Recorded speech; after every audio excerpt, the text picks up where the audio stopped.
जानना था थोड़ा प्रोसेस आईआईटी में पीएचडी के लिए कैसे सिलेक्ट होते हैं। अच्छा, आईआईटी में पीएचडी के लिए कैसे सेलेक्ट होते हैं?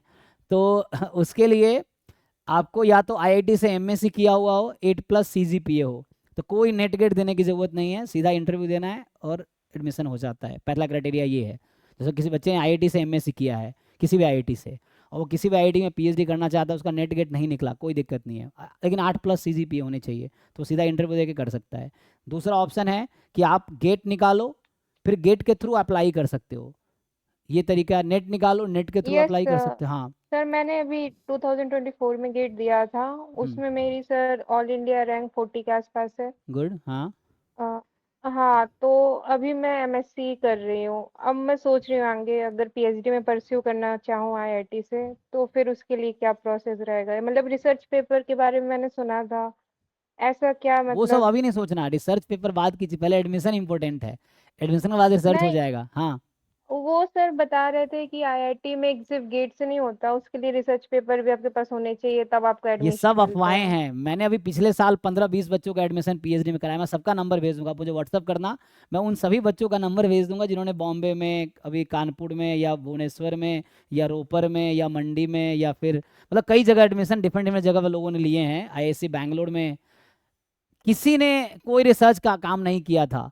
अभी जिसका थर्ड रैंक गेट में जिस बच्चे का है, आदित्य का, वो आईआईटी भिलाई से एमएससी मैथमेटिक्स में कर रहा था। अभी वो कर रहा, अभी कंप्लीट किया है एमएससी मैथमेटिक्स में।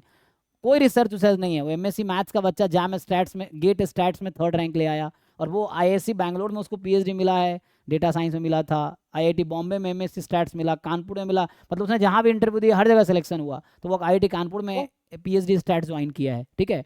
तो ये आपको जो ज्ञान दे रहा है, ये वो लोग जिनको ग्राउंड की रियलिटी नहीं पता है। ये वैसे ही बात होती है जैसे आईआईटी में कोई पहुंच जाता है तो 10 करोड़ का पैकेज लग जाता है। ये सब अफवाहें हैं। ये वो लोग बताते हैं जो कभी आईआईटी किसी का वास्ता नहीं है। हम खुद आईआईटी से पढ़े, हमें पता है कि 2-4 बच्चों का करोड़ों में जाता है, बाकी सब 8-10 लाख में निपट जाते हैं, चाहे बीटेक ही क्यों ना किया हो। है ना, बीटेक वाले भी। Okay, means only get is important, हाँ, अब मैं प्रोसेस, अब क्वालिफिकेशन ऑफ प्रोसेस गेट। बताता हूँ आपको। आप गेट 2024 में निकाल लिया, तो गेट का रिजल्ट हम्म। अगले 3 साल तक वैलिड है। आप 24 में भी एडमिशन हम्म। ले सकते थे, 25 में भी ले सकते हैं, 26 में भी ले सकते हैं। तो आपका गेट हम्म। स्कोर आप देखेंगे, जो डाउनलोड किया होगा आपने, गेट का जो स्कोर कार्ड डाउनलोड किया उसमें लिखा होगा पीछे, this card is valid for 2000 till सितंबर 2026। देखिए वहाँ लिखा होगा उस पे। हाँ सर, लिखा है। मतलब 2026 में मैं लूंगी अगर पीएचडी में हाँ, एडमिशन। कोई दिक्कत हाँ। नहीं है। इन बिटवीन आप 25 का भी एग्जाम दो, 26 का भी एग्जाम दो, रैंक इंप्रूव हम्म। करो, तो उससे और अच्छा हो जाएगा। अदरवाइज आपके पास बैकअप तो हो ही गया, क्योंकि गेट स्कोर अगले 3 साल तक हम्म। वैलिड है, तो बैकअप है। But still you give exam in 25, give exam in 26, तो रैंक इंप्रूव करो, कोशिश करो टॉप 10 में ले आओ, तो उससे शॉर्टलिस्टिंग के चांस बढ़ जाएंगे आपके। एक बार आप अप्लाई करोगे तो पूछते हैं कि किस बेसिस पे अप्लाई करना चाहते हो, क्योंकि पीएचडी में मिलती है फेलोशिप अराउंड 40,000 महीने की, तो उसके लिए कोई बेसिस चाहिए। तो वो बेसिस मैंने बताया है कि आपका गेट है, तो गेट के थ्रू आप अप्लाई करोगे, तो आपका फेलोशिप वो चाहते हैं कहाँ से लोगे, तो गेट के थ्रू आपको इंस्टीट्यूट फेलोशिप देगी।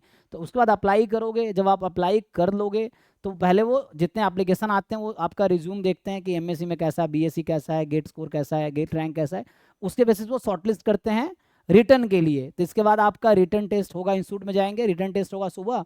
अब रिटर्न मान लो 20 बच्चे गए वहाँ पे, 20 बच्चे शॉर्टलिस्ट हुए, 20 बच्चों में से 10 बच्चों का रिटर्न क्वालिफाई होगा, उन 10 बच्चों का वो इंटरव्यू लेंगे। फिर इंटरव्यू के बाद उनको लगेगा 5 बच्चा सुटेबल है, तो उन 5 बच्चों का रिजल्ट आएगा, उनका पीएचडी एडमिशन होगा। ठीक है। ओके ओके, ठीक है हाँ, सर, तो थैंक यू। उसके लिए रिसर्च और पेपर की कोई टेंशन मत लो, अपना सब्जेक्ट स्ट्रांग करो। इंटरव्यू दोगे तो वही पूछेंगे जो आप एमएससी में पढ़ रहे हो, ठीक है ना, या जो गेट की तैयारी करके हम्म। पढ़ रहे हो। वहाँ पे इंटरव्यू जब दोगे आप, तो मैंने बहुत सारे वीडियोस बना रखे हैं मेरे चैनल पे, जाकर देखिए, पीएचडी इंटरव्यू नाम का एक प्लेलिस्ट है मेरे चैनल पे। उसमें मैंने जितने आईआईटी में इंटरव्यू दिए सबका मैंने बता रखा है किसने मुझसे क्या पूछा, है ना। मैं खुद अभी इतने, जब मैं पीएचडी 21 में दे रहा था इंटरव्यू, अराउंड 15-16 इंस्टीट्यूट में मैंने इंटरव्यू दिया, टीफर में, आईएससी बैंगलोर में, जितने आईआईटीज ऑलमोस्ट, बहुत सारे आईआईटीज में दिए, तो वो मैंने वीडियो बना रखा है कहाँ क्या पूछता है। तो और रिसर्च आप। सर जैसे हम्म। रिसर्च प्रपोजल टाइप का कुछ मैंने सुना था, और हाँ, वो पूछते हैं research proposal in the sense कि आप आगे किस सब्जेक्ट में रिसर्च करना चाहते हो, क्या रिसर्च करना चाहते हो, किस में इंटरेस्ट है, वो लिखना है आपको। उसमें ये लिखना होता है कि आपने कैसे, आपका रिसर्च में इंटरेस्ट आया, फिर आप आगे किस चीज़ को लेके आप रिसर्च करना चाहते हो, तो ये सब लिखना है। उसमें ये नहीं लिखना आपने क्या रिसर्च किया है। पीएचडी के बाद रिसर्च शुरू होता है।